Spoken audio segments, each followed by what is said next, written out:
Welcome into the SBR Betting Roundtable. Wednesday, May 9th, we got MLB Handicapping. Today's MLB card, we got NBA playoff talk, NHL playoff talk, best bets coming up.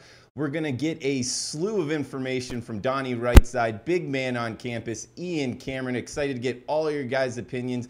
Everyone in the live chat, feel free to chime in what you want to hear, how we're doing. Let's start off with Ian Cameron. Find him on Twitter, @Babano. His work at sportsmemo.com. Some refer to him as the best CFL handicapper in the world. Welcome in, Ian. How you doing today, buddy? I'm doing good, Drew, and I'll tell you what, baseball's a funny sport because I happened to mention my buddy here, Donnie Rightside, talking about it took him basically 5 minutes to cash his Kansas City-Baltimore over the total last night. Basically took me the polar opposite. How about 5 hours? 5 hours for me to cash that Arizona Diamondbacks play last night. So he had to wait a couple minutes. I had to wait several hours. But nevertheless, winning results all around. So good stuff. Looking forward to the show today, Drew. All righty. And how long did that end up going? I stopped watching, 5 in the 10th. How many innings did it go? 12 innings. And then finally a 3-run bomb from Daniel Descalso. Descalso catches that ticket. 8-5 win and adds more misery to this Dodgers team. They just keep spinning their wheels and sputtering, and it's a problem right now. The rotation's banged up. There's issues right there in the Chavez Ravine right now. Yeah, who would have thought? Heck, they might not win the NL West. But anyway, bringing up Donnie Rightside. Find him on Twitter, @RightsideVP. His work at DonnieRightside.com. Knows the NFL as good as anybody, and a lot of sports really as good as anybody. One of the best in the business. Donnie, welcome in, man. Hey, good to be back here. And yeah, brought up a nice point there by Ian. Sometimes part of gambling is you enjoy and you express and love the stress of actually betting games and hanging on every pitch. Last night I had over 8.5. It covered with 1 out into the game. It was a nice easy cruise. I believe the game I didn't have to watch it after the second inning. I believe it ended up 15-7. A nice cruiser there. On Monday, same thing, covered an over-under in the top of the 5th inning. So I'm not getting those sweat. I mean, hey, don't feel bad for me, right? I'm not able to sweat these games out, just putting quick money in my pocket. It's a lot more fun that way sometimes. Yeah, that's the way to cash it, man. It is a good time that way. Last, certainly not least, Donnie's partner in crime on the right side of campus, big man on campus. He's Jeff Nadeau. Follow him on Twitter, @Jeff Nadeau. One of the most knowledgeable sports handicappers in the business, knows soccer, won his best bet, which we're all hitting 59% on the year on Liverpool, over 3.5 goals last week. Big man on campus. Welcome in, man. Thanks, Drew. Good to be on here. Always fun to do the roundtable with a quartet of people that I enjoy. So happy to be here, Drew. All right, guys. Well, let's get right into it. Jeff, let's come right back at you. We got bet on, fade teams, any sport. Do you have anything in soccer, maybe a MLB team you're looking to bet on or fade this week? Well, soccer winding down, so I don't necessarily have anyone there, but I have two, one in the fade category, one in the bet on. I'll go right back down Main Street and address two teams that these two fine gentlemen talked about. The first bet on team, I'm going to go and stick with Arizona. I think it's only going to get better for this Diamondback team. They're 24-11, but you look at this group, 28th in batting average in the major leagues, and they're still, what is it, 13 games over 500. They're playing good baseball, and they're not even hitting. Pitching's been fantastic.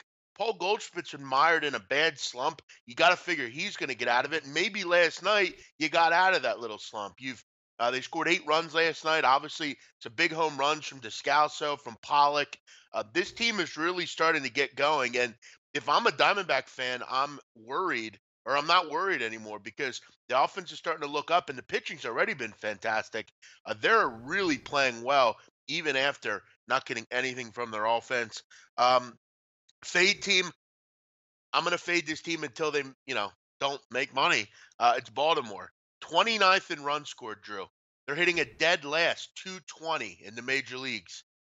Dead last in on base percent. Just a horrendous group. We saw last night their pitching just continues to be absolutely horrible. One of the worst ERAs in baseball, have the second worst walks and hits per inning. They just can't get anyone out. I think it's time to go if you're Buck Showalter. Last night's performance is indicative of what this team has become. Just get blown out seemingly every game, never in it, and seemingly don't care. I mean, every night it's just horrendous at bats and so forth. Fade Orioles. I'm going to keep rocking with Arizona. It's only going to get better for that group. Yeah, your Arizona pick, I like that. And the humidor coming in their home field has helped their pitching out as well. You touched on that. That's something, possibly bet on opportunities there at home. Donnie, what about you? Bet on or fade team for the listeners this week?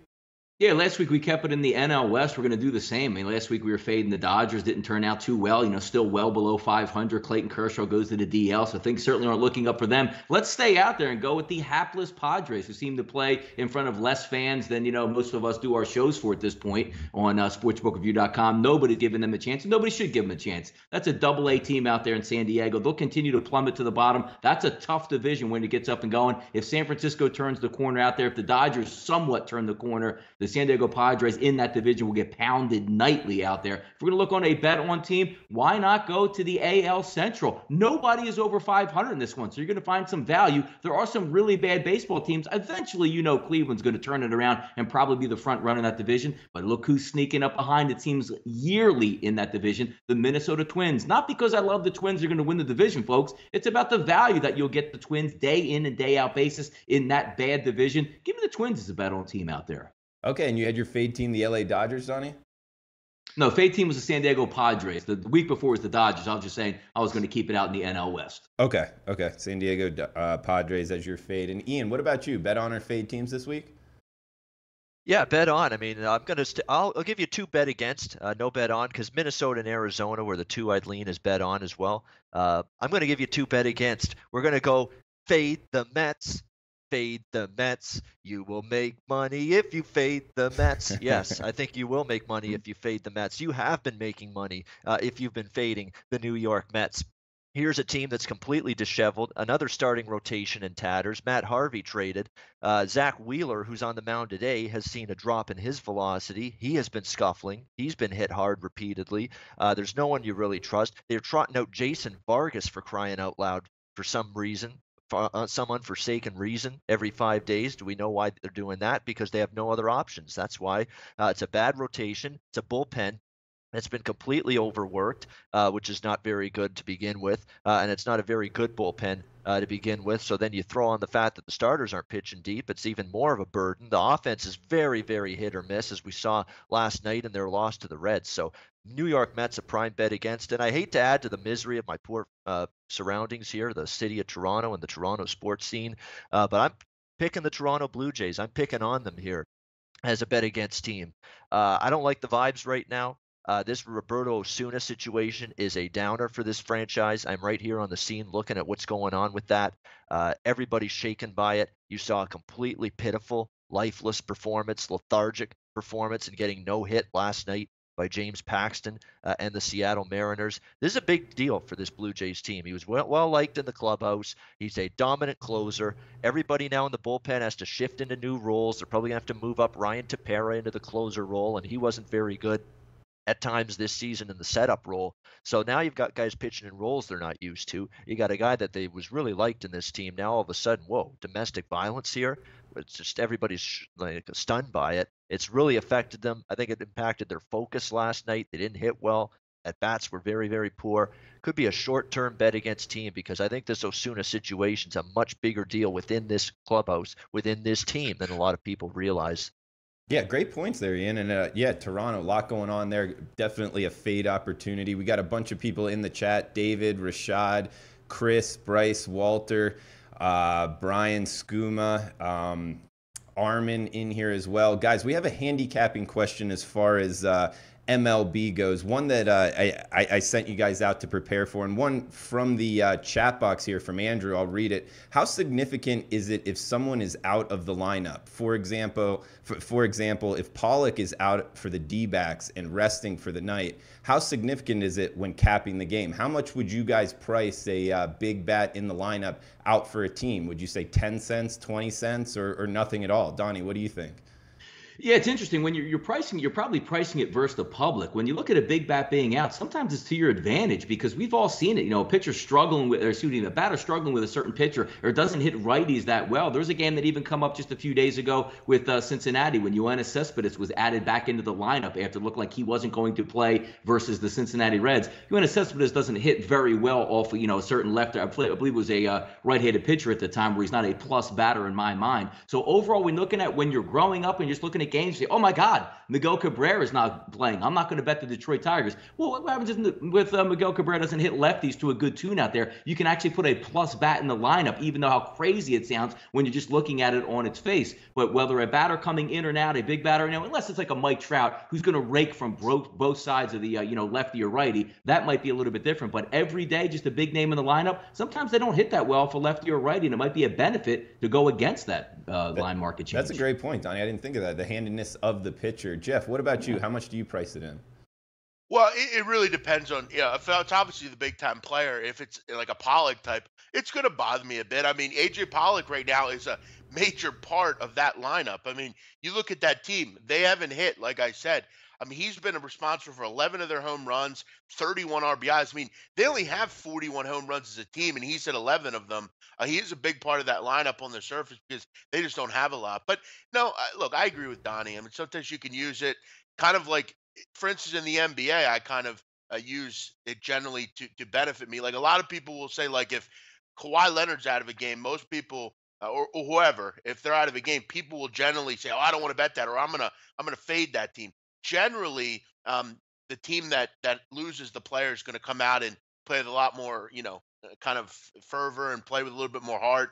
And generally, the guy coming in is going to be a decent replacement. These are all professionals at the end of the day. But Donnie makes some good points. Drew, real quick on just one more other thing that I was reading an article the other day and I thought was interesting. I think we obviously know that strikeouts are up in the MLB, but you look at how much, like, it's becoming a major problem at this point.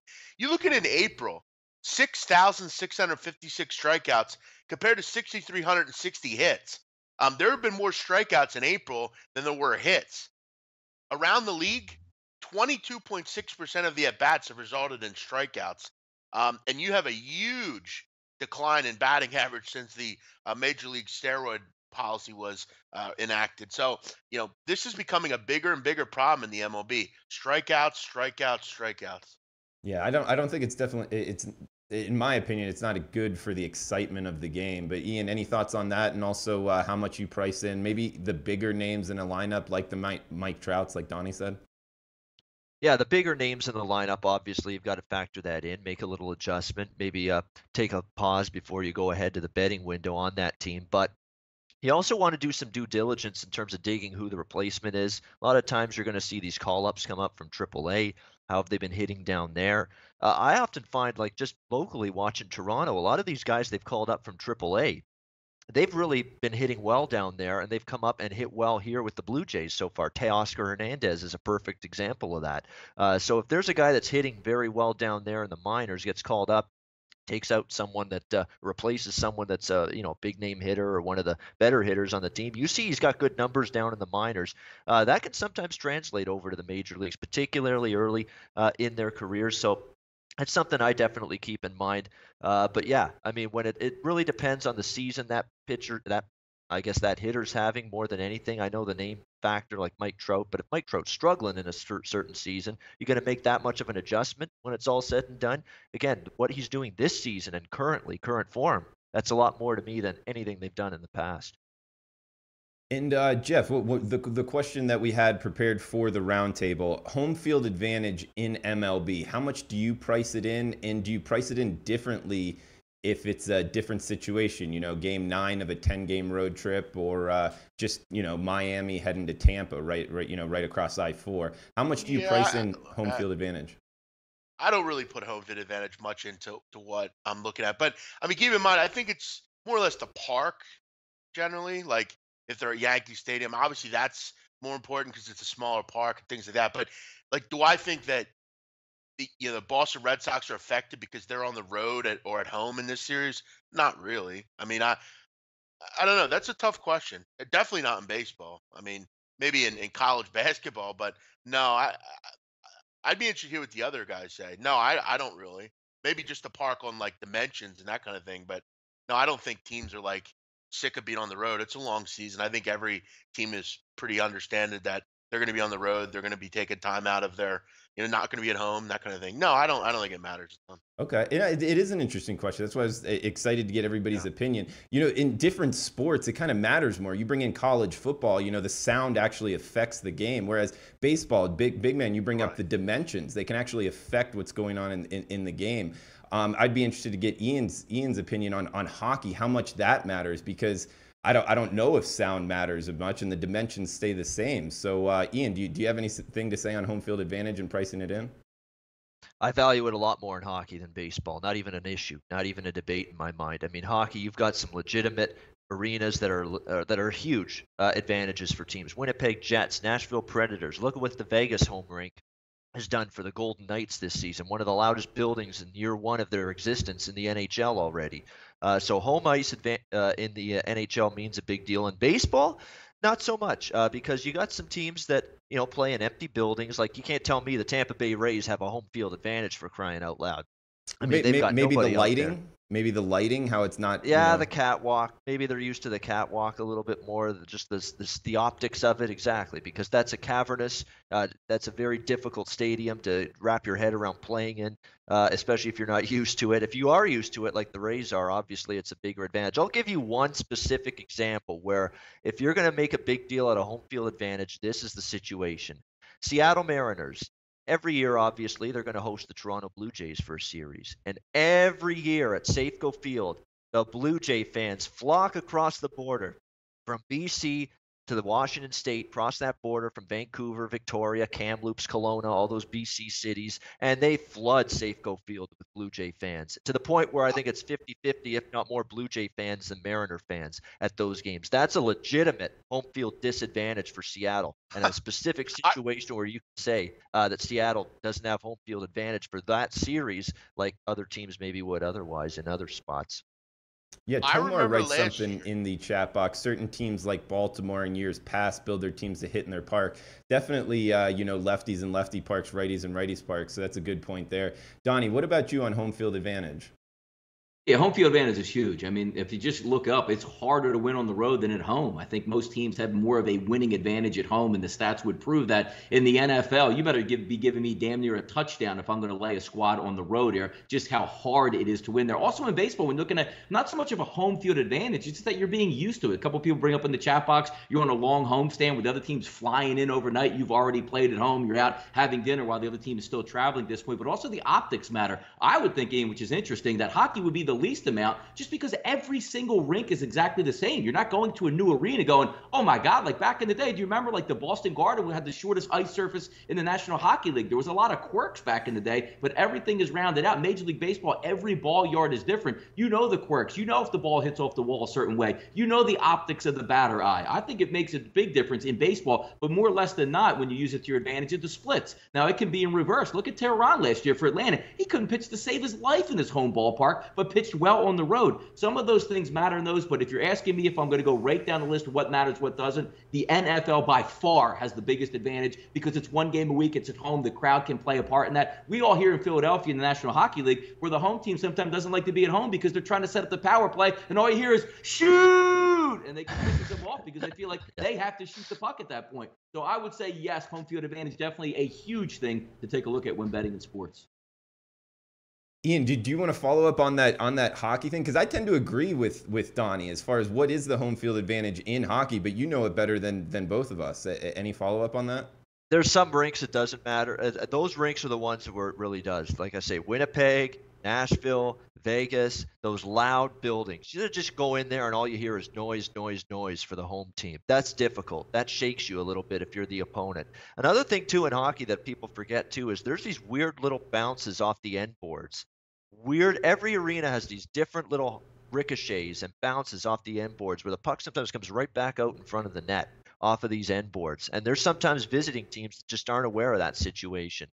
Don't know the curvature, don't know the geometry of the arena, and basically how the angle at where the puck can hit and then basically bounce back in front of the net, and it causes a scoring chance out of nowhere. Sometimes there's home teams that purposely on a power play shoot the puck wide, get that bounce off the end boards, and try to get a rebound in front, like a quick bam off the backboards, right back out in front. Goalie can't react, defenseman can't react. Bam, they get a quick scoring chance, a shot, and it's in the back of the net.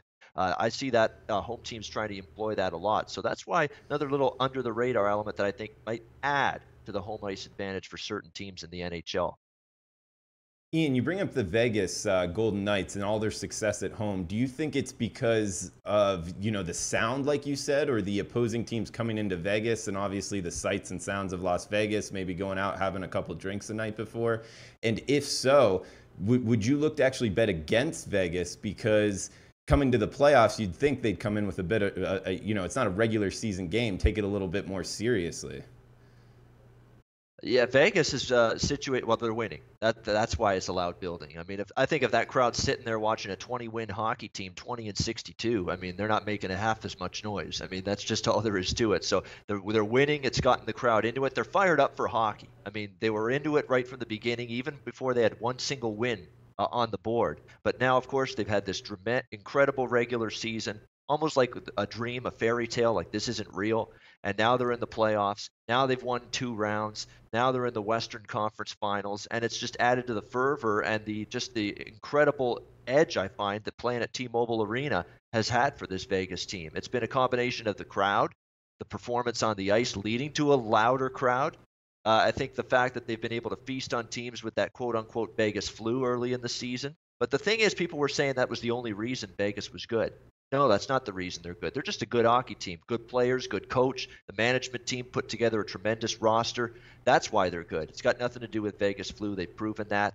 It'll be interesting to see Western Finals coming up. They're starting this series on the road for the first time. They will not have home ice advantage for the first time, regardless of whether they play Winnipeg or Nashville. See how the Golden Knights handle it. But if they pass that test one more time, like they passed every other test this season, it wouldn't surprise me.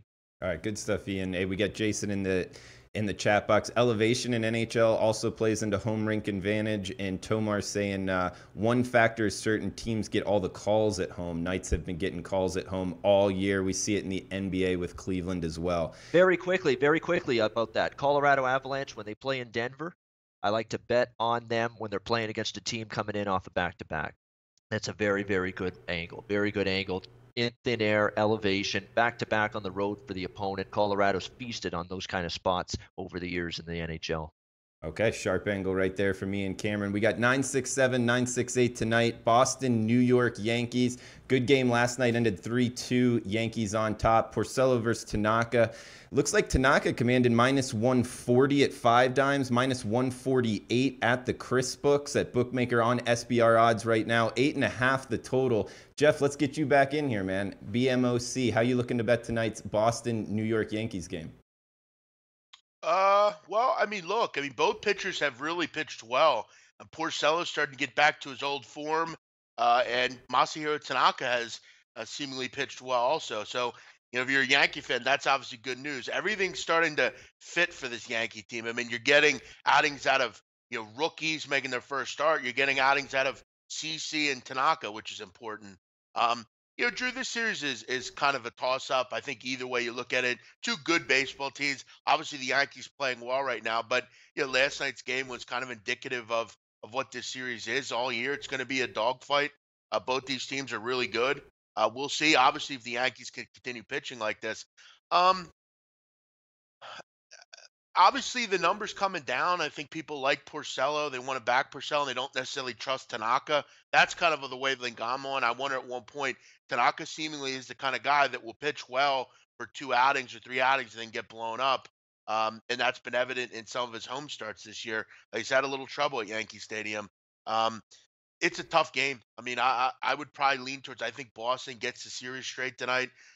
Tanaka is, average. He wasn't good in his first start this year against Boston. They lit him up for 6 runs over 5 innings. So I lean Porcello. I think getting some money back with Boston's never a bad thing. I like the way Porcello's pitching right now. I think this series will even up, and I think we'll have a third and final game to decide it. Look, they play 18 more times this season. It's going to be probably a fun one every time. Yeah, Jeff. It was interesting last night to see the Yanks, in the -200 price tag. It seemed a little high, but you're right. It did turn out to be a dogfight, 3-2 ending. Severino's hard to bet against, man. They're making it at the point now. He's just he's not getting. I mean, they're not doing anything to him. But you look at the bullpen. Bullpen comes right in last night. David Robinson gives it up. So yeah, the Yankees were lucky. They get a couple big hits, which they've been doing. But yeah, this is when you're getting plus money on the Red Sox, I don't think it's ever a bad thing. And I think tonight it's a decent bet. Yeah, I think that was the biggest plus price tag on the Red Sox in the last 2 years. But Donnie, any opinion on tonight's game? Are you looking to lay it with the Yanks at the minus 140 price tag?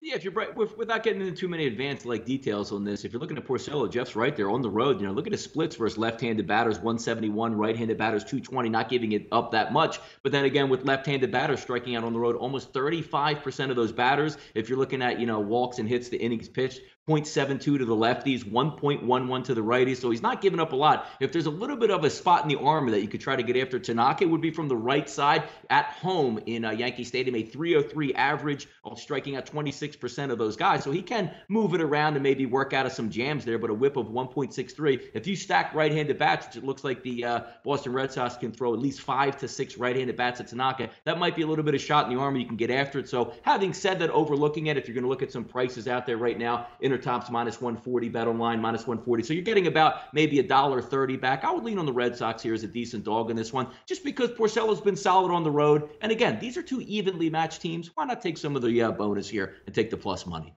All right, hey, Drew. The Red Sox there with Donnie. Ian, what about you, man? Tanaka has been volatile. How are you looking to bet it? We'll give Jeff the mic here. He wanted to say something. Go ahead, big man. Real quick, one other thing. I think Jason and the chatters make a good point here. Porcello has been very good with not giving up home runs. You look at over 46 innings, he's only given up 2 home runs. The Yankees have been quite reliant on home runs. I mean, you look at second in the league in bombs, batting average, they're in the middle. Sanchez is under 200. Brett Gardner struggled. You're starting to see Didi have some trouble. Stanton's had his documented issues. They're getting through this stuff with home runs. They haven't been necessarily a great hitting per average offense. If Porcello cannot give up that home run ball, which is obviously easier said than done, they're probably going to be affected because the Yankees have struggled to hit for average. Yeah, I mean, if you're talking about Jeff, I sometimes can't hear the person that's talking down here. Oh, good. Anyway, go ahead, Ian. Yeah, no problem. I mean, if you're talking about who can keep the ball in the yard better, so far it's been Porcello this season. He's only given up 2 homers in 46 innings. That's pretty good, especially considering you're pitching at Fenway Park a lot, pitching at Yankee Stadium, you're pitching at Rogers Center, Camden Yards, all these tough ballparks in the AL East. So 2 home runs in 46.1 innings. That's pretty good for Porcello. On the flip side, Tanaka's given up 6 home runs in 41 innings, so it's been a little bit more difficult for him. I'm with probably Donnie and Big Man. If I play this one, I'm looking at Boston at the plus price. However, Yankees have something special going on. This is reminding me of the Dodgers right now of last year, where they just have this run in them. It's not going to last forever, but right now, they're finding ways to win. They're pulling out games. They're rallying in the 9th inning like they did against Cleveland a couple of times this past weekend. That's the kind of magic that until I see that magic come to an end, I'm not really in any sort of rush to step in front of it. That being said, Porcello's pitching too good, I think, to be getting this kind of price. So if I were to bet it, I'd lean Boston. Okay. Interesting there, Ian. We got 959, 960. Arizona, LA Dodgers in the late game. Corbin versus Wood, 2 lefties on the hill. 7 the total. Minus 117 at 5 dimes. Looks like Bet Online minus 119. So in the high teens here, laying it with the Dodgers. Fade candidates here. You looking to fade them, Donnie?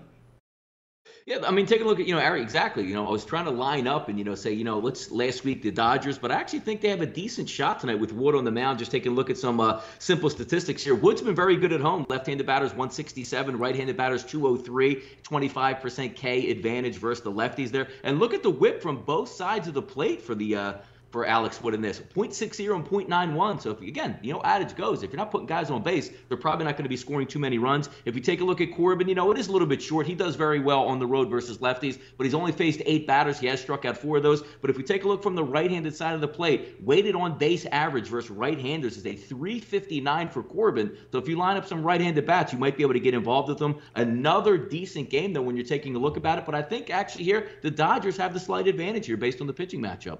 All right, Dodgers at home. Donnie's liking it. Jeff, what about you in the late game?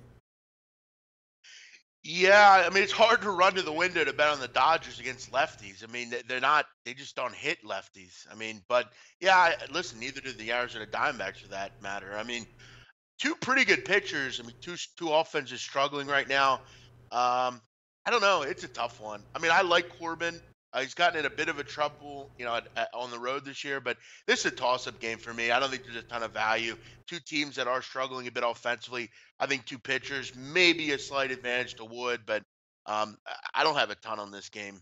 It's a tough one to call, Drew. All right, fair enough. And Ian, anything in conclusion on this late night? Yeah, as much as I like Arizona and as much as I've liked Patrick Corbin, it's pump the brakes time on Patrick Corbin because I'm seeing some red flags a little bit with him coming into this game tonight. His and I talked about it earlier in the season. What am I looking at? What concerns me the most about starting pitchers? Velocity decline. And we saw a big drop in Patrick Corbin's velocity in his last start. Average velocity 91.7 miles per hour this season. His last start, it was 89.1. We're talking about a 2.6 mile per hour drop on his fastball, virtually out of nowhere. So what does that tell me? There could be an injury. There could be a stint on the DL coming. What I want to do, though, is monitor this start because if Patrick Corbin, again, has that low velocity, and obviously when you have a lower velocity like that, it could be an injury. It could be a situation where you're a lot more hittable. So it's something I want to monitor. As much as he's been a bet on, he's been fantastic this season, Corbin, but that is a major red flag to me, seeing that. The problem is, on the flip side, can the Dodgers do anything about it? We've talked about last year they had problems with the lefties. This year they're having problems against lefty pitching again a little bit. So it's one of those situations where I think for the first time in a while, Patrick Corbin might be vulnerable. Question is, can the Dodgers do anything to take advantage of it? And right now I'm not all that sure. I'd lean over the total here because if Corbin's not right, the Dodgers in theory should be able to hit him. The bullpens are gassed from last night, that 12-inning marathon. 3-3 tie game cashes an over here at 6.5. Good enough for me. Over for me. Okay, yeah, that's looking good for me as well. We got bet on fade pitchers. We're going to do a little NBA playoff talk, NHL playoff talk, and best bets coming up. So, guys, a new one here, BMOC's suggestion. We'll let you lead it off, BMOC. Bet on or fade pitchers or both for this week for the watchers, man. Yeah, I mean, listen, I think fade, you got to look towards Matt Moore. I mean, Matt Moore has been horrible. He's given up 30 earned runs in his starts this year over a short time. He's really struggled. 1.91 WHIP, ERA up over almost 8, 15 walks, and opposing batters are in 344 against Matt Moore. They has 2 outings, 15 earned runs over 9 2/3 innings. Plus, you keep in mind behind him, not a very good bullpen either. Not a very good team in general. I think when Matt Moore pitches, it's fade away at really any number. I wanted to put Jason Vargas in, but I've detailed his struggles over the last 3 games mightily. I'm not sure you have a pitcher that's pitched worse over the last 3 games than Jason Vargas, but Matt Moore is kind of leading the charge here. He's been horrendous. To back, this might be surprising. He's not a generally everyday guy. He's not one of these stars in the major leagues, but Donnie knows you continue to get good prices with the guy. Gio Gonzalez. I mean, at what point are people going to start, or books going to start coming to fruition that Gio Gonzalez is a good pitcher? The guy's constantly listed in the 120s, 130s. He's got an ERA just above 2.3. Last 17 innings, he's only given up 4 earned runs. His K rate is up, and I know Donnie will see that. You look at the last couple years, his K rate's been around 8 per game. It's up at almost 10 per 9. He's really fixed that and gotten people out through strikeouts. He just continues to be underpriced, and for that reason, I think Gio Gonzalez is just a good pitcher. You look at also the fact that lineup has really picked it up. I faded them last night. Yes, I faded the Nationals because they didn't hit lefties. It was just a weird line. They're playing really good baseball right now, and Gio Gonzalez is one of the reasons why he's a backer to me. Gio Gonzalez, BMOC. I played against him in high school. Miami Pace product. Donnie Rightside, anything on back or fade pitchers? Yeah, I'm going to go 2 of them here, and we're going to go. I mean, you saw what Bundy did last night, but we're going to just skip aside down there. There's another guy that's more tomato canish than anybody else down there in Baltimore, and that is Chris Tillman.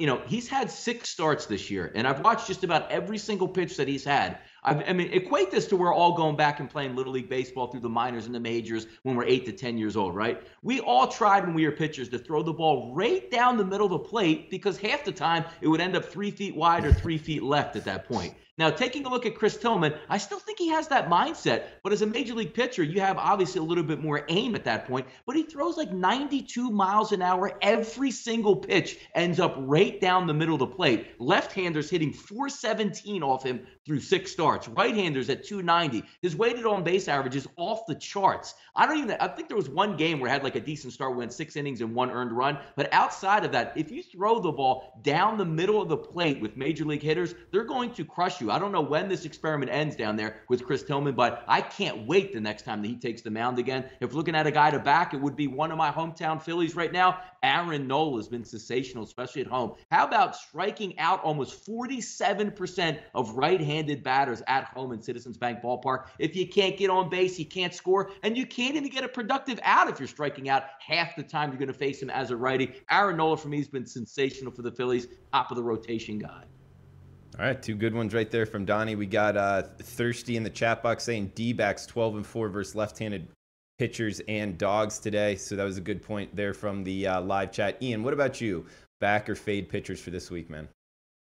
Yeah, I mean, this Arizona game, it's amazing how much that's gotten chatter in our chat box, the Arizona-Dodgers game. One last point I want to make about Corbin, okay? I talked about his velocity drop. That was only one start we saw that decline in his velocity. I want to see another start from him. It could have been a one-off, because if a guy's sick, if he's under the weather, he's got a little nausea going on the day he's pitching, that's going to affect his velocity a little bit. So maybe that was just that. Maybe he was just under the weather that day. But if he's got that 89-mile-per-hour radar gun showing up again tonight, that's a major concern for me for Corbin moving forward. So tonight's one of those analyze it type of games from Corbin. Where's that velocity compared to where it was in his last start? Does it go up, back up to where it should be, where it's been, or does it stay there? That's a big thing I'll be monitoring tonight in that game. Fade pitchers. Fade is Jason Vargas. I mentioned him already. I mean, he's an easy target, but I had an over ticket last night in a Jason Vargas start. It pushed, unfortunately, because the Mets didn't do enough, but still, Jason Vargas, to me, a clear bet against candidate. Cincinnati was able to just do damage big time against him last night. Doesn't eat up innings. So Jason Vargas, fade pitcher for me. Bet on pitcher.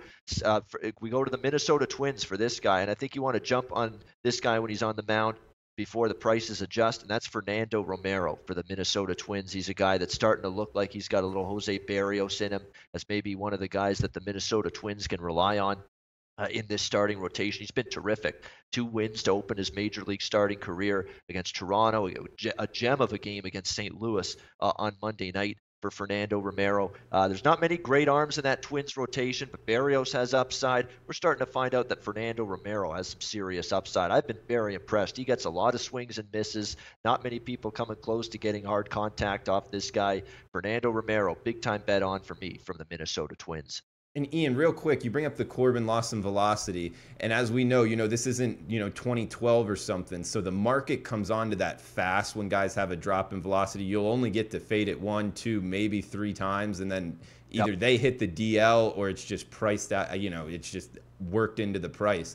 So you bring up the point of wanting to watch it this time. Is it something that you would recommend to bet on, or always watch that kind of stuff because it could have just been a bad day? That's the thing. I mean, it's been one time, and we've never seen a history of big time velocity decline in Corbin. So this is the first time ever, but it's significant. I mean, we're talking 2.6 mile per hour. I mean, 91.7 is his average, and he was 89.1 the last start. That's a big deal. But is it a one-off or not? We're going to find out tonight. But you're right about the point about if you wait along and you fiddly fool around too long with a guy that's got velocity decline, it could have another rotten start tonight, Corbin, or he could get hit around because of it, and then you've lost your opportunity the next start maybe to bet against him because the betting markets are onto it already. So it's a very, very tricky call. You want to jump on a guy that's got declining velocity. Like look at a Dylan Bundy. Dylan Bundy's another guy that had declining velocity going into his start last night. How did that work out for him? Not very well last night. He was getting smacked all around by Kansas City. So those declining velocity starters, that's a big thing to look for in MLB. All right. And Donnie and Jeff, we got the 76ers tonight versus Boston. Either of you guys giving them a chance tonight? Yeah, I think with the line, I think that's indicative of who I think the Sixers is Sixer line, but at this point, it's not a Sixer line. It was. Now it's up to Boston Celtics are getting some love, and they're now a favorite. Um, Listen, on the surface, no, I do not think the Sixers will win tonight. I think that game, they've unfortunately shot themselves in the foot, and I don't think they're going to be able to rebound from it. No team has ever done it, and they're not going to be the first to do it. This is a good learning lesson for this group, a young team that look, if you just play a bit better and don't turn the ball over, you could be up 3-1. I mean, seriously. I mean, this series has been pretty close otherwise. They just have made some bad decisions late in games. Coaching's been underperforming, and certain players haven't stepped up when they needed to. Could the Sixers win? Sure. I don't think they will. It's very tough to win in Boston, as we've seen throughout these playoffs. I think the line is still kind of telling you, I mean, the whole world's going to be on Boston here. It's can the Sixers stop with the turnovers, stop with the mistakes? They play like they did in game 4. They will win. It's hard to imagine, though, TJ McConnell's going to give me 19 points. Even though, keep in mind, and I want to make this very clear, Terry Rozier acts like he's an all-star now because he's had a couple good games in the playoffs. Keep in mind, TJ McConnell has better career numbers than Terry Rozier. So put that in your pipe and smoke it, Terry. Sit down and shut up. Stop going after Joel Embiid. You're a bum. I don't care that he's had a couple good games. When did Terry Rozier become an all-star in the NBA? I forgot to get that memo. It didn't come into my fax machine this week. Terry Rozier needs to stay in his lane and shut up. I hear Michael Wilbon snapping his gums about, Terry Rozier's going to shut down McConnell. Get the hell out of here. Terry Rozier's a 7-point-a-game scorer in the NBA career. He comes in and has a good couple games. Now he's Michael Jordan. Get the hell out of here with that. The SBR Donnie, WIP radio fan line with Big Man.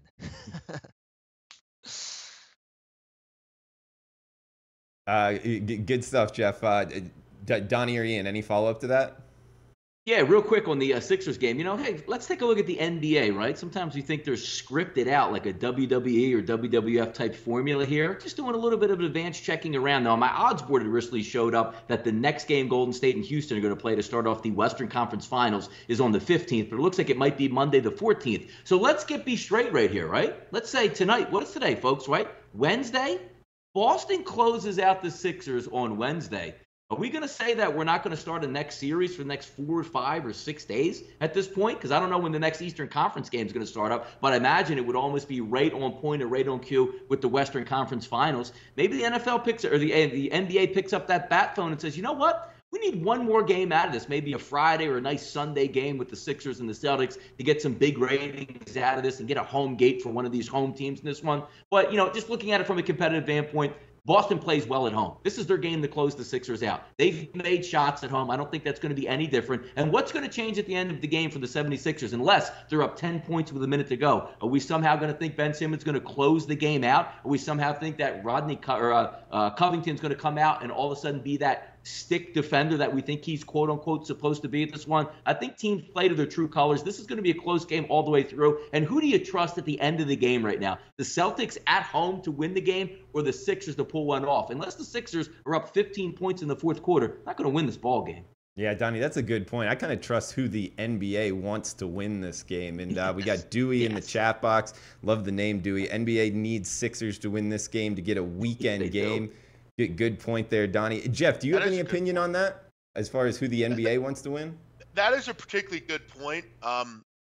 Keep in mind, you saw who the refs were in game 4, and there's no surprise. Listen, I'm going to continue to go on my soapbox here. It is an absolute disgrace that Scott Foster is allowed to ref in the NBA and continues to allow it. Scott Foster is a known friend of Tim Donaghy. He's a known supporter of Tim Donaghy. During the investigation, he was known to be on the phone multiple times with Tim Donaghy. And I know all the lawyers in the chat will tell me that's not a crime. Again, he should have been investigated. There was something going on with Scott Foster, and it looks to be that there still is. Now, that's a great point by the chat. They're bringing that up. There is no game over the weekend. These series have been so riveting, obviously. Look at every other series. Any others going on? I don't see any. What a riveting league. 2 4-1s and a 4-0. Great league. I would hope that. Yeah, I mean, it's what everyone wants to watch, right? And then in the games that are being played, every game is whistle every 3 seconds. Listen, I know Adam Silver's at these games. I mean, what's he watching that he thinks this is what people want to see? It's a really and it's good word, Lloyd Mass. It is diabolical. And it wouldn't be surprising tonight if the Sixers do win. If they do, I'll be happy. Obviously, a game 7 will be fun. It's just going to be real difficult. You're going to have to win 2 games in Boston, and no one's ever done this. So, yeah, there's a lot about the NBA right now that are getting under a lot of people's skin, and it's no different from usual. Same old in the NBA. Yeah, follow Jeff on Twitter at Jeff Nadeau. I saw you tweet that out about Foster and their phone records. What, he called him like 4 times in a row, right, on that day? I was in that time period. He called him over 100 times. Now, if that's and when the FBI is investigating you, that's what they're looking for. Patterns. Why are you doing certain things? Listen, if I on the record every day out of my life call the same drug dealer and we talk about certain things. If he gets picked up, there shouldn't be a reason why I don't get picked up. They're going to come and ask me, what were you doing? Why were you always on the phone with that guy? You were meeting clandestinely. We saw, there's no secret. So what? They were calling and talking about their daughters or how, the lawn looks. I mean, come on, man. I mean, she calls Donahue, then he calls the bookie, then he calls Austin. Get out of here. Come on, man. That's what the FBI looks for. Patterns. If that's not a pattern, I don't know what is. He should have been investigated. Yeah, I don't call anybody 100 times. Definitely not another guy. Ian, anything on this subject before we close it out? Yeah, you don't have to tell me twice that Scott Foster's a shit referee. I mean, he's terrible. He's awful. I don't trust him one bit.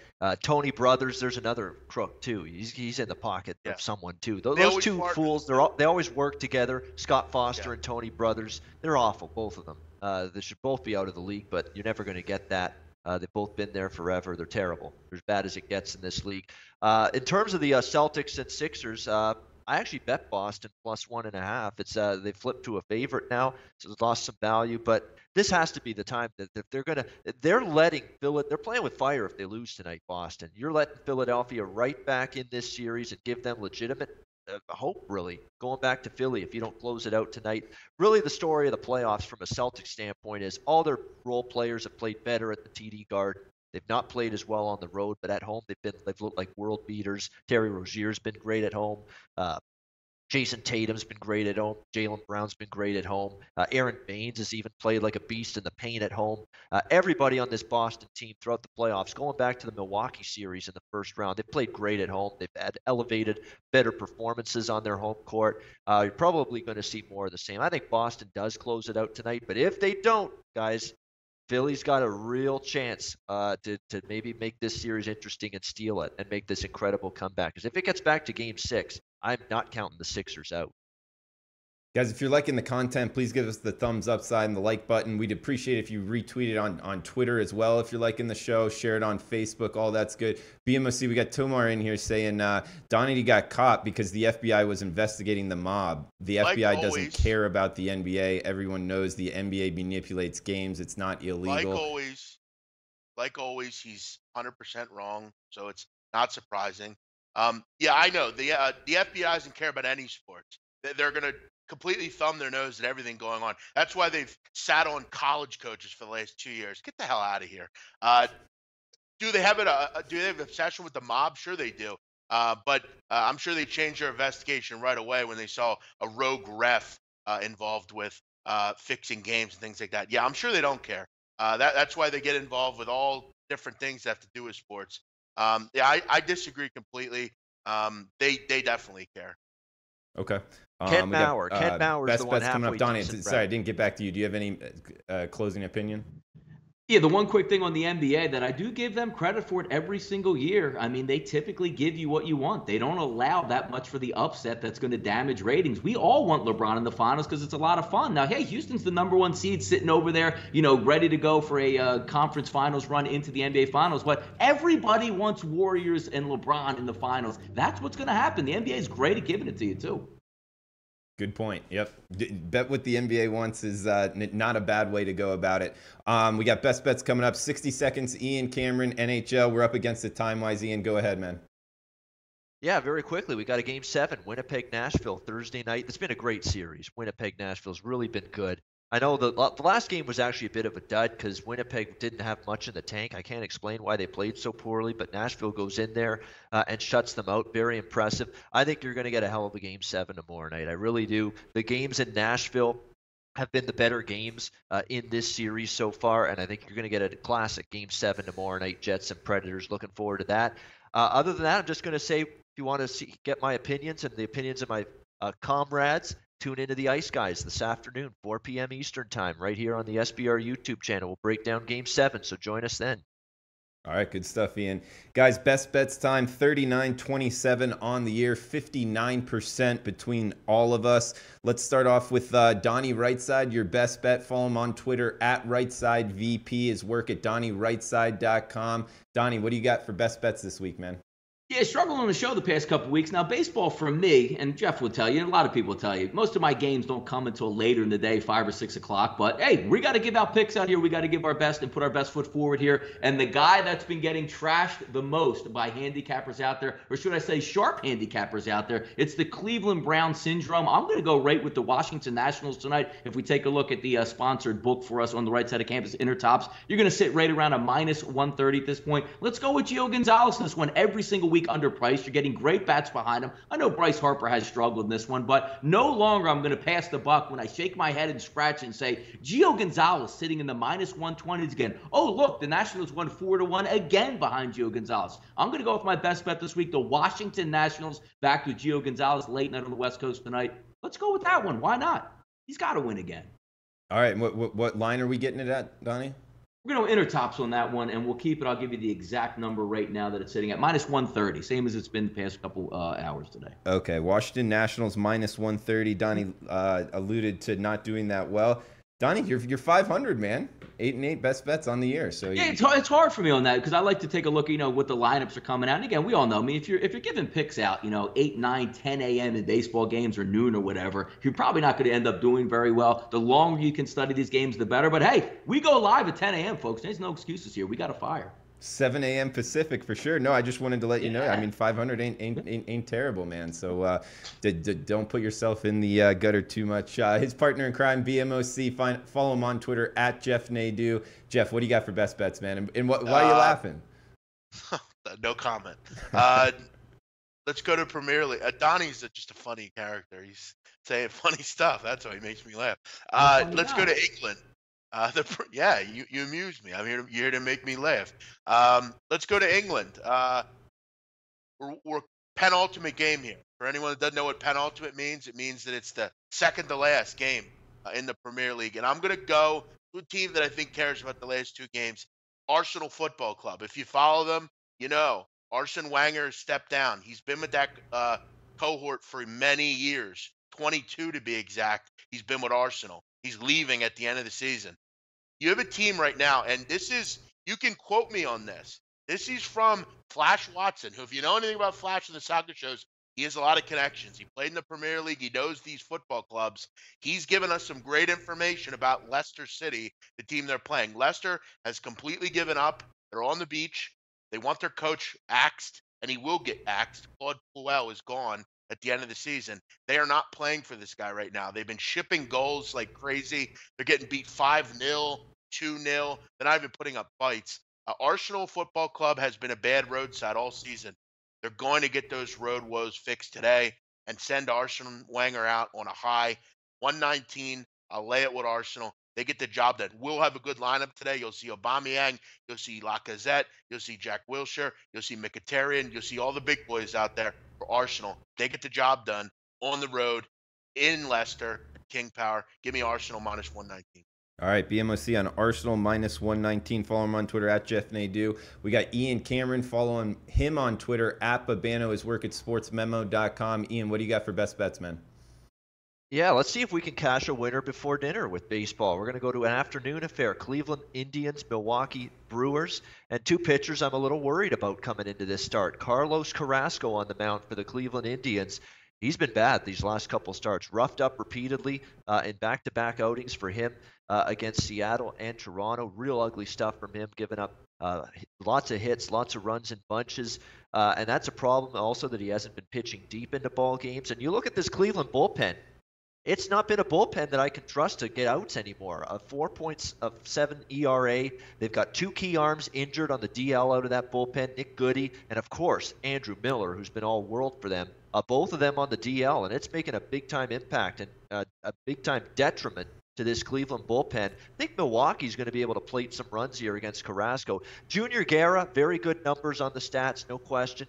One bad start, but this is a big step up in class for him. You look at his ERA, his FIP and his xFIP are over a run higher than it. Now you're facing an American League lineup, something you normally don't do. He's still giving up hard contact. His hard contact percentage has gone up this season, Junior Guerra. So that's a concern for me against this Cleveland lineup that really for the better part of the last week or two, they've been hitting the ball very well. Milwaukee's bullpen is completely spent after last night.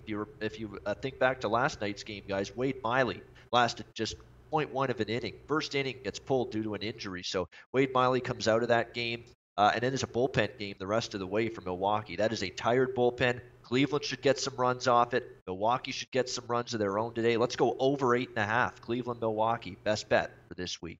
All right, Ian on Cleveland, Milwaukee over 8.5, and I'll follow it up. 959 Arizona, LA Dodgers. Ian hit on it earlier. Pitching issues, 6.5. Over -115 at Heritage, so I'm going over in the Arizona LA Dodgers game, 6.5. For Jeff, Donnie, Ian, I'm Drew. Thanks for tuning in. We'll be back next Wednesday, same time, same place. Thanks, guys. Thank you. See you guys.